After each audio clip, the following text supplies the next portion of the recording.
Kwame Nkrumah, Osajifo, from Ghana, he was the first man to lead Ghana out of British control.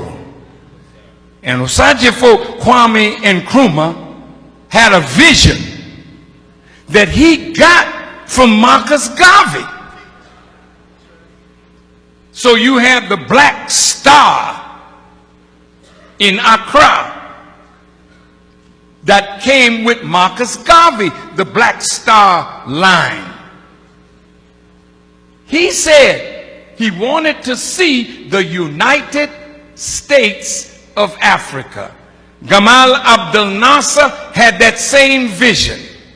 Well, I was with Muammar Gaddafi when Gaddafi in 1999 advanced, coming out of the OAU to the African Union with a vision of the United States of Africa. Muammar Gaddafi spent, listen to me, billions of dollars to create the African Union.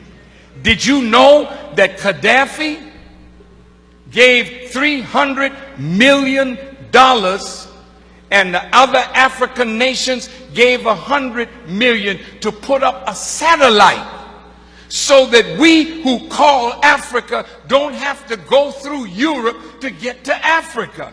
And Europe was getting $500 million a year just by our telephone calls to the continent. Now we can call directly to Africa, and that $500 million is in the hand of African people.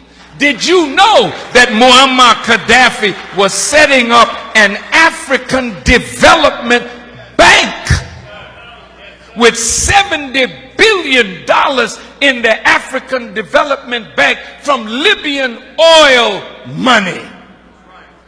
That we would not have to borrow money from the IMF and the World Bank at these exorbitant rates. Zero interest under Islamic non-usury teachings. I just left St. Kitts, and in the island of St. Kitts, he was going to set up a Caribbean Development Bank. He told the Prime Minister there, and he was going to put $1 billion in that bank for Caribbean development.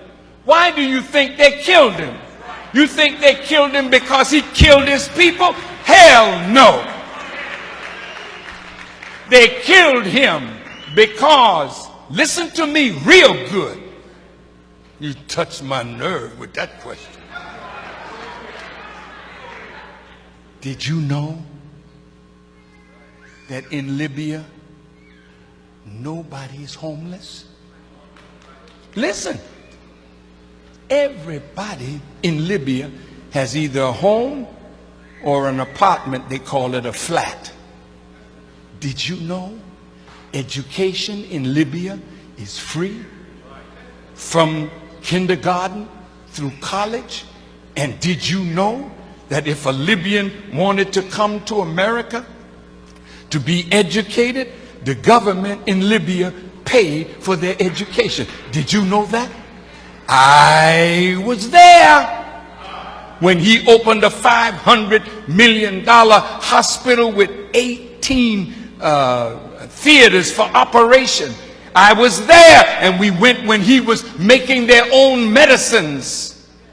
See, this was a man that gave free medical attention to all the citizens of Libya. And if Libya did not offer that kind of medical attention, they could fly anywhere in the world and get it, and the Libyan government would pay for it. Did you know that?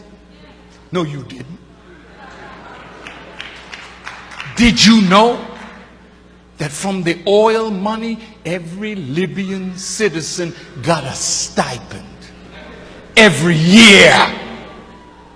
And did you know that that man had no debt? Everything in his country was paid for. See? Now, when you got a man that did that for an African nation and was trying to do that for all Africa, how do you think Europe felt about that?